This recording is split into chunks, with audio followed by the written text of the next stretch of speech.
हुई है। 2 लोग की रिम्स में इलाज के दौरान मौत हुई। पंडवा थाना क्षेत्र के सिक्का गांव निवासी कुलदीप मेहता समेत परिवार के 5 सदस्यों की मौत हो गई है। पीड़ित परिवार लगातार झाड़ फूंक कराने में भी लगा हुआ है, लेकिन इन सबके बीच बड़ा सवाल यह है कि एक ही परिवार के 5 सदस्य की अज्ञात बीमारी से हुई मौत के बाद भी स्वास्थ्य विभाग गंभीर क्यों नहीं दिख रहा है।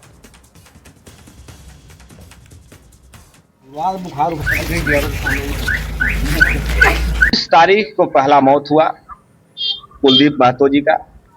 इसके बाद एक एक दिन बीच करके लगातार 5 मौत यहाँ हुआ एक ही परिवार में।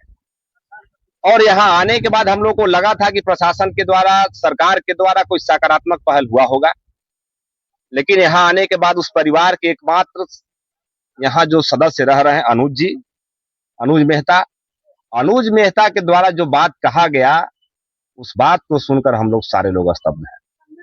अनुज मेहता का कहना है कि 5 लोगों का हमने अपने हाथ से दाह संस्कार किया, आग दिया, और 5 लोग के देने के बाद भी हमको किसी प्रकार का कोई मदद नहीं मिला। रामू के सिक्का गांव में इस वक्त मौजूद हूं और ठीक मेरे पीछे आप देख सकते हैं कि ये कुलदीप मेहता का यही मकान है, घर है, और अभी फिलहाल इसे बंद रखा गया है, क्योंकि जो भी इस कुलदीप मेहता के परिवार के 5 सदस्य की मौत हुई है, खुद कुलदीप मेहता और उनके 2 बेटी, 1 बेटा और बहू की मौत हुई है, और इसी घर में ये पूरा परिवार रहता है। और आपको बता दूं कि फिलहाल जो 3 अन्य सदस्य हैं वो रिम्स में इलाजरत हैं, और ये पूरा मामला शुरू होता है 2 सप्ताह पहले से, और ये मौत का सिलसिला शुरू हो जाता है। और जैसा कि स्थानीय ग्रामीण बता रहे हैं कि पहले शरीर में दाग और अलग अलग चीजें शरीर में देखने को मिला कुलदीप मेहता के, और उसके बाद से शुरू हुआ मौत का सिलसिला, और अब तक लगभग 5 लोगों की मौत हो गई है, और 3 अन्य जो परिवार के सदस्य हैं उनका रिम्स में इलाज चल रहा है। और गांव में जो है इस घटना के बाद लोगों में कहीं न कहीं दहशत का माहौल है, क्योंकि अभी तक ये साफ नहीं हो पाया कि किस तरह के अज्ञात बीमारी से इस परिवार की मौत हो रही है सदस्यों की। इसके बाद लगातार कई सवाल उठ रहे हैं। प्रशासनिक महकमा जो है अभी तक इस पीड़ित परिवार को कोई लाभ नहीं दिया। यहाँ स्वास्थ्य विभाग की कोई टीम नहीं आई है, जिसको लेकर के लोगों में नाराजगी है।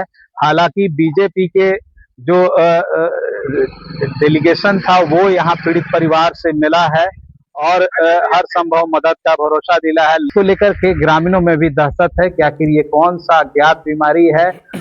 वो डरे हुए हैं कि जो कुलदीप मेहता की जो पत्नी है वो रिम्स में इलाजरत है। नीलकमल, न्यूज़ 18 पलामू।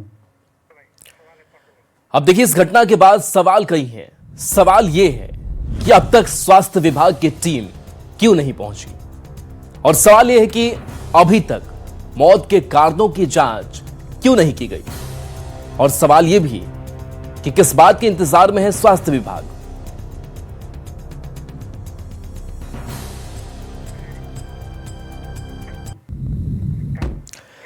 बढ़ते आगे, खबर धनबाद से है, जहां के निरसा थाना क्षेत्र में पीजी लॉज में लंबे समय से देह व्यापार का धंधा संचालित किया जा रहा है।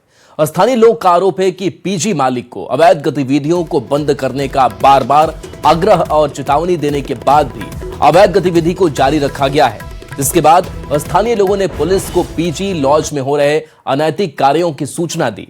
लोगों की शिकायत के बाद मौके पर निरसा एसडीपीओ लीलेश्वर महतो, निरसा थाना की पुलिस मौके पर पहुंची, लेकिन पुलिस के आने से पहले ही 2 जोड़ा युवक युवती हंगामा कर रहे लोगों से धक्का मुक्की करते हुए फरार हो गए।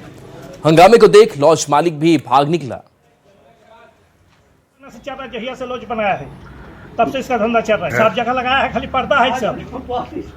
दिन भर में 20 आता है, दिन भर में 20 आता है इसके पास। प्रशासन को खबर कल ही हम लोग किए, जो है थोड़ा देर पहले एक लड़की उतरी टेम्पू से, ढुकी।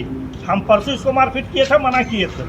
परसों हम इसको मना किए थे कि यहाँ मोहल्ला है, धंधा मत करो बापू। तो बोला ठीक है, धंधा नहीं होगा। आज फिर जो है वो लड़की उतरी, ढुक गई हड़बड़ा के भीतर। हम उसका पीछे पीछे ढुके, तो भैया गलती हो गया, आप मना किए थे, अब नहीं ढुकेगा। हम बोले ठीक है, नहीं ढुकेगा तो भगाओ इसको। लड़की को हम भगा दिए, भगा के हम घर गए किए हैं। उतने में देख रहे हैं कि फिर दूसरा हम छत में थे, देख रहे हैं कि दूसरा लड़की ढूक रही है। सूचना मिला था क्या रहती जब देह व्यापार के संबंध में, लेकिन हम लोग तो तुरंत आए, लेकिन उस तरह कोई हम लोग को ना कोई मिला, ना कोई जेंट्स ना लेडीज कोई नहीं मिल पाया। संजय गुप्ता हमारे साथ फोन लाइन पर है, न्यूज 18 संवाददाता। संजय, तस्वीर तो पीजी लॉज और लाइब्रेरी की है, लेकिन अंदर क्या कुछ चल रहा था, क्या घटनाक्रम सामने आई और आरोप क्या? फिलहाल तो जो 1 साल से बताया जा रहा है कि लॉज और लाइब्रेरी के आड़ में देह व्यापार का धंधा वहां चलाया जा रहा था, जिसको लेकर आसपास के लोग लगातार जो है संचालक को चेतावनी और आग्रह कर रहे थे कि इस तरह के अवैध गतिविधि को बंद करें। लेकिन बार बार चेतावनी और आग्रह के बाद भी संचालक पर कोई भी तरह का सुधार नहीं हुआ। और जब वहां पर 2-3 जोड़े की युवक युवतियां वहां पर पहुंची तो लोगों को आक्रोश जो है तो काफी बढ़ गया, जिसके बाद जो है हंगामा करते हुए पुलिस को सूचना दी। सूचना मिलने के बाद पुलिस जो है एसडीपीओ और निरसा थाना के वहां पहुंची, लेकिन जब तक पुलिस आती वहां पर जो भी युवक युवतियां थी वो भाग निकली भीड़ को तितर बितर करते हुए। और उसके बाद जो है जो संचालक है वह भी वह मौके से फरार हुआ। फिलहाल जो है नीलेश्वर महतो एसडीपीओ जो है तो वहाँ जांच पड़ताल के कई आपत्तिजनक सामानों को जब्त करते हुए फिलहाल उसे सील कर दिया गया है और साथ ही जो इससे संचालक है उसकी गिरफ्तारी के लिए प्रयास जारी है। लेकिन जो आसपास के लोगों ने बताया कि जो संचालक है वो इससे पहले भी आपराधिक गतिविधियों में शामिल रहा, साइबर फ्रॉड के मामले, जमीन के लेन देन के मामले में भी जो है जेल जा चुका है और फिर से इस तरह के अनैतिक कार्य वहाँ कर रहा था, जिससे आसपास का जो सामाजिक माहौल है वो खराब हो रहा था। और यही कारण था कि लोगों का गुस्सा जो है लगातार संचालक और वहाँ के लॉज के प्रति था। और जब यह गतिविधि नहीं रुकी तो पुलिस को सूचना देकर उसे फिलहाल जो सील कराया गया और पुलिस जो संचालक है उसकी गिरफ्तारी का प्रयास करे और साथ ही साथ जो सीसीटीवी फुटेज है वो आसपास के लोगों ने पुलिस को उपलब्ध कराया ताकि जो गतिविधियां हैं उसके पूरी तरीके से प्रमाण पुलिस को भी दिखे। जी चलिए, शुक्रिया इस अपडेट के लिए आपका। खबर जमशेदपुर से, जहां के परमा माइंस थाना क्षेत्र में देर रात बदमाशों ने ट्रक चालक से हथियार के दम पर लूट की है और मोबाइल छीन लेने की कोशिश भी हुई।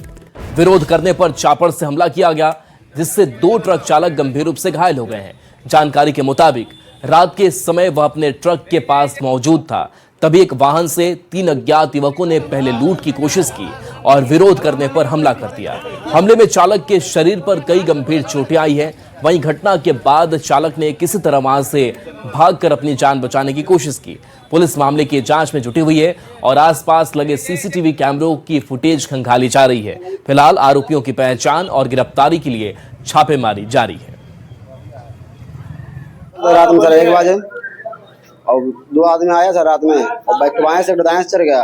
एक तो बार करने लगा, एक तो बार करा तो उसका हम पकड़ लिया। दूसरा आदमी चप्पड़ से मार दिया माथा पर यहाँ पे। कहाँ पे? टीआरएफ का गेट के सामने में सर। क्या डिमांड? वो लोग का डिमांड सर मोबाइल दो, पैसा दो। गाड़ी लेके जा रहे थे। कौन सी गाड़ी? और डंपर बाइक लेके आए लोग, 3 लड़का लोग, और आगे से घेर के डायरेक्ट वो लोग चापड़ चलाने लगा, मोबाइल छीनने लगा, पर्स छीनने लगा। किस जगह की घटना है ये? ट्यूब कंपनी पार कर। कौन सी गाड़ी में थे वो लोग? बाइक से, स्प्लेंडर बाइक से। साहिबगंज से बड़ी खबर है, जहां भोगनाडीह में वीर शहीदों को श्रद्धांजलि अर्पित की गई। वंशजों ने पूजा अर्चना की। मंडल मुर्मू समेत ग्रामीणों ने नमन किया। सिद्धो कान्हो, चांद भैरव और फूलो झानो को श्रद्धांजलि अर्पित की गई। इसके साथ साथ 1855 को याद किया गया। इस गौरव को हर साल आदिवासी महसूस करते हैं और आज सिद्धो कान्हो, चांद भैरव को नमन किया। झारखंड के मुख्यमंत्री ने हूल दिवस पर संथाल विद्रोह के नायकों को श्रद्धांजलि दी। मुख्यमंत्री हेमंत सोरेन ने मंगलवार को हूल दिवस के अवसर पर संथाल विद्रोह के आदिवासी नायकों को श्रद्धांजलि दी और उनके बलिदान को याद किया। मुख्यमंत्री ने कहा कि 30 जून 1855 को संथाल की क्रांतिकारी भूमि भोगनाडीह से उठी हूल के हुंकार ने शोषण और अन्याय की नींव को चुनौती दी थी।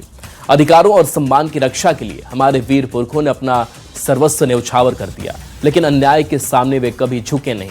उन्होंने कहा कि मैं आज उन सभी अमरवीर शहीदों के प्रति समस्त झारखंड वासियों की ओर से अपनी विनम्र कृतज्ञता व्यक्त करता हूं। हमारे वीर पुरुषों का संघर्ष ही हमारी पहचान है, उनका बलिदान ही हमारी शक्ति है।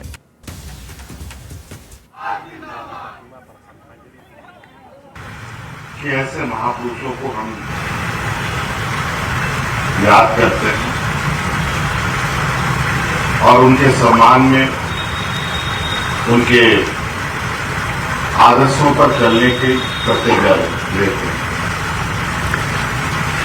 हूल दिवस अलग अलग नाम, अलग अलग वक्तों में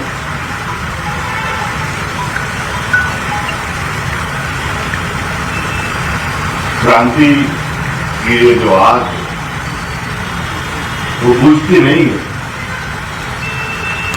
और उसे बुझाया भी नहीं जा सकता। जब जब दमनकारी ताकतें आगे बढ़ेंगी। रांची में अमर शहीद सिद्धू कान्हू को श्रद्धांजलि प्रदेश के आला नेताओं ने नमन किया। हूल दिवस पर झारखंड प्रदेश में कई कार्यक्रमों का आयोजन किया गया। राजधानी रांची में प्रदेश के आला नेताओं ने रांची में शहीद सिद्धू कान्हू को श्रद्धासुमन अर्पित किया। इन नेताओं ने सन 1855 को संथाल में हुए हूल आंदोलन के नायकों को याद किया। हूल दिवस पर सिद्धू कान्हू की प्रतिमा पर माल्यार्पण कर हूल क्रांति के नायकों को बीजेपी विधायक दल के नेता और नेता प्रतिपक्ष बाबूलाल मरांडी, इसके साथ साथ अर्जुन मुंडा, आदित्य साहू और नवीन जायसवाल ने श्रद्धांजलि अर्पित की। प्रकार से सिद्धू कान्हू, चांद भैरव और फूलो झानो के नेतृत्व में जो उस वक्त आंदोलन हुआ था, अंग्रेज को भी, वो लोग शहीद तो हुए लेकिन अंग्रेज को भी झुकना पड़ा था और वहाँ के लोगों की मांग को राज्य में चलने वाली सरकार ने उनके अधिकारों को छीनने का काम किया है और ऐसे महापुरुषों को जो आज हम श्रद्धांजलि देने का काम कर रहे हैं, वैसे लोगों के साथ उपहास उड़ाने का काम वर्तमान की सरकार ने किया है। आज सभी लोग हम लोग याद करते हैं कि अंग्रेजों के जमाने में जिस प्रकार से अन्याय अत्याचार इस राज्य में जुल्म का जो कहर ढाया जा रहा था, उसके विरोध में हमारे पूर्वजों ने लंबी आंदोलन लड़ी थी, जिसका नतीजा हुआ था कोई शहीद होना उनको पड़ा था। अपने जीवन की आहुति देकर हम सबको आज उन लोगों का आहुति हमारा प्रेरणा का स्रोत बन गया। मैं उन्हें श्रद्धा सुमन अर्पित करता हूं और निश्चित रूप से आज हम प्रेरणा लेते हुए कि जो मौलिक बातें उन्होंने कहते हुए अंग्रेजी हुकूमत के साथ लड़ाई लड़ा, उसकी सार्थकता को हम समझते हुए आगे लगातार काम करते रहे और इस बात का ध्यान रखें कि उनके जो आहुति है वो बेकार ना हो और वो प्रत्येक जनमानस के जीवन में दिखाई दे। रांची के सिद्धू कान्हू पार्क में हूल दिवस के अवसर पर राज्य के कई नेताओं ने सिद्धू कान्हू की प्रतिमा पर माल्यार्पण कर उन्हें श्रद्धांजलि दी। इस दौरान सांसद महुआ माझी ने कहा कि हूल दिवस हर साल 30 जून को मनाया जाता है। यह दिन 1855 के संथाल विद्रोह की याद दिलाता है, जब संथाल परगना के भोगनाडीह गांव से अंग्रेजों और जमींदारों के अत्याचार के खिलाफ आंदोलन शुरू हुआ था।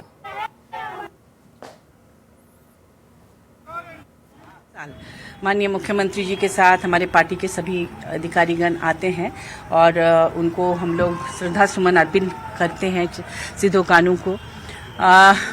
ये जो उन्होंने रास्ता दिखाया, या झारखंड के बीच शहीदों ने जो रास्ता दिखाया, जिसमें बिरसा मुंडा, चांद भैरव, सिद्धू कान्हू और भी ऐसे बहुत सारे हमारे शहीद हैं, और उनके दिखाए रास्ते पर चलकर हमारी पार्टी, हम सभी आगे बढ़ रहे हैं।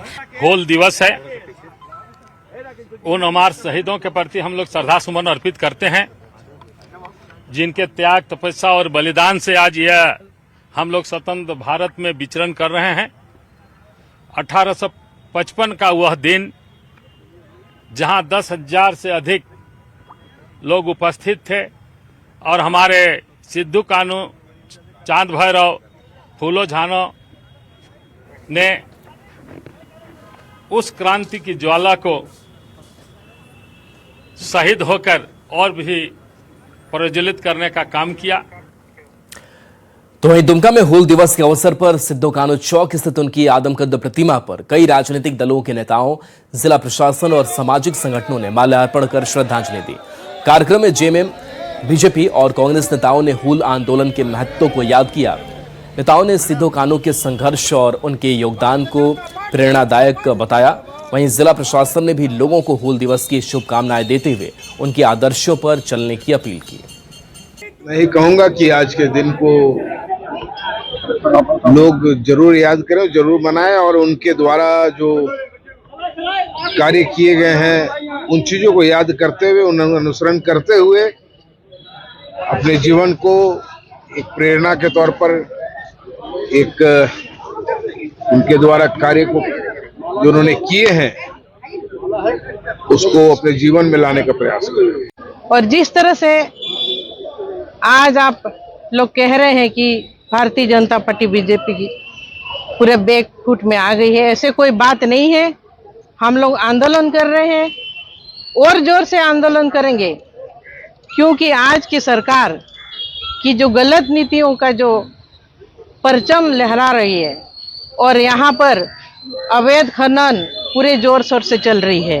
जो हूल दिवस पे दुमका के और झारखंड के सभी लोगों को हम जो अपनी शुभकामनाएं देना चाहते हैं, तो आज के दिन ही जो सिद्धू कान्हू जी का जो बलिदान जो था, जो उन्होंने जो अपना इस क्षेत्र की रक्षा के लिए उन्होंने जो कदम उठाए और अपनी प्राणों से भी उन्होंने जो बलि देने का जो काम किया, इनके बलिदान के चलते ही ये क्षेत्र कहीं ना कहीं इसमें आगे बढ़ा और अंग्रेजों से मुक्ति।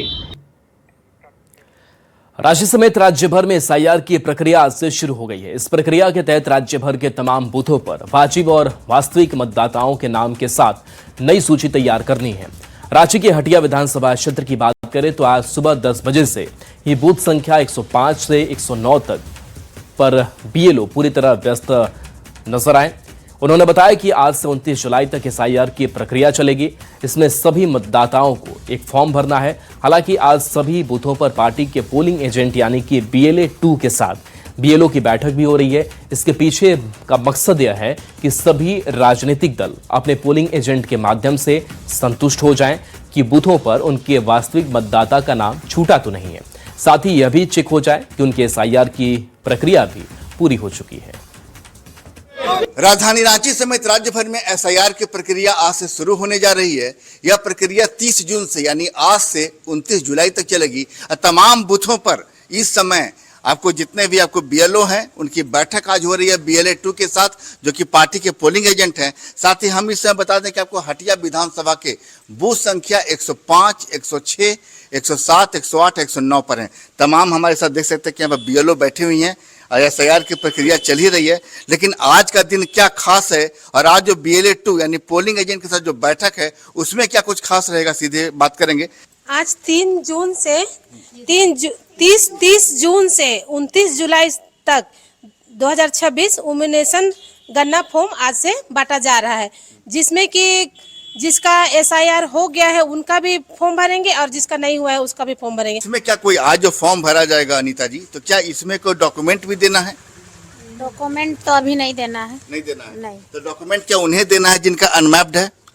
नहीं, अभी नहीं। अभी नहीं, अभी उसके विषय में कुछ नहीं बताया गया है। जिन्होंने अभी तक मैपिंग नहीं कराई है उनको देना है 11 में से कोई एक डॉक्यूमेंट। वो कब देना है? एन्यूमरेशन फॉर्म भरने के बाद, इस कार्य के बाद में उनको डॉक्यूमेंट लिया जाएगा। अगर यदि उनका एन्यूमरेशन फॉर्म में फोटो नहीं मिलेगा, सिग्नेचर नहीं होगा, तो उनका नाम काट दिया जाएगा और उसे दस्तावेज लिया जाएगा। देखिए बहुत ही तकनीकी चीज़ है। हमारे साथ यहाँ पर देखिए जो बीएलओ के सुपरवाइजर हैं, ये बताइए कि अभी जो पोलिंग एजेंट के साथ आपकी बैठक है, तो खड़े हो जाइए। पोलिंग एजेंट के साथ जो आपकी बैठक, उस बैठक में क्या कुछ होगा? पोलिंग एजेंट के साथ हम लोग जो काम करने जा रहे हैं उसको बता दिया जाएगा, कैसे काट रहा है वो भी बता दिया जाएगा आपका। और हम लोग का कहना है कि सही मतदाता छूटे नहीं और गलत मतदाता जुटे नहीं। क्या बात है, सही छूटे नहीं, गलत जुटे नहीं। देखिए पोलिंग एजेंट हमारे साथ यहाँ पहुँचे हुए हैं बाकायदा। क्या नाम है आपका? दशरथ महतो। अजय दशरथ जी इधर आ जाइएगा। बोले कि आज जो आप लोग इस बैठक में पहुँचे, इस बैठक में क्या कुछ होगा? इसमें यही है कि हम लोग को बीएलओ के साथ BLA 2 का बैठक है, जिसमें हर घर में फॉर्म दिया जाएगा। उसमें हर सदस्य जितने भी वोटर हैं वो अपना फॉर्म भरेंगे, उसके बाद बीएलओ के पास जमा करेंगे। और हम लोग को यही करना है बीएलओ से मिल के BLA 2 को, कि हर व्यक्ति कोई भी मतदाता छूटे ना, इसके लिए हम लोग को इनको पूरी तरह सहयोग करना है। तो इसी फॉर्मूले के साथ एसआईआर की प्रक्रिया राज्य भर में आज से शुरू कर दी गई है। संजय कुमार सिन्हा, न्यूज़ 18 रांची। लखनऊ में हुए अग्निकांडों को देखते हुए धनबाद में जिला प्रशासन और अग्निशमन विभाग सतर्क हो गया है। फायर सेफ्टी जांच अभियान तेज कर दी गई है। इसी कड़ी में कलेक्ट्रेट परिसर में लगे फायर एक्सटिंग्विशर और अन्य सुरक्षा उपकरणों की जांच की गई है। अधिकारियों ने उपकरणों की कार्यक्षमता और आपात स्थिति में उनकी उपयोगिता का जायजा लिया। अग्निशमन विभाग ने लोगों से अपील भी की। उपायुक्त महोदय धनबाद के आदेशानुसार अगर समरालय के अभी फायर सेफ्टी ऑडिट कर रहे हैं, ऑडिट की जांचों पर देखा गया हर जगह जाकर के पंप हाउस से लेकर के फायर एक्सटिंग्विशर्स लेकर के स्प्रिंकलर्स लेकर के सारे चीज को ऑडिट किए और सारे इक्विपमेंट अब संचालित पाया गया। जितना सब सिस्टम है सब ठीक पाया गया। चलिए बात अब बोकारो की करेंगे। जिले में बारिश होते ही सीजेड गेट के पास स्थित रेलवे अंडरपास जलभराव की समस्या से जूझने लगता है। बारिश के बाद अंडरपास में 4 से 5 फीट तक पानी भर जाता है, जिससे वाहनों की आवाजाही प्रभावित होती है और लोगों को काफी परेशानी होती है। इस रास्ते से रोजाना हजारों लोग गुजरते हैं। स्थानीय लोगों का आरोप है कि कई शिकायतों के बावजूद पानी निकासी की स्थायी व्यवस्था नहीं की गई है।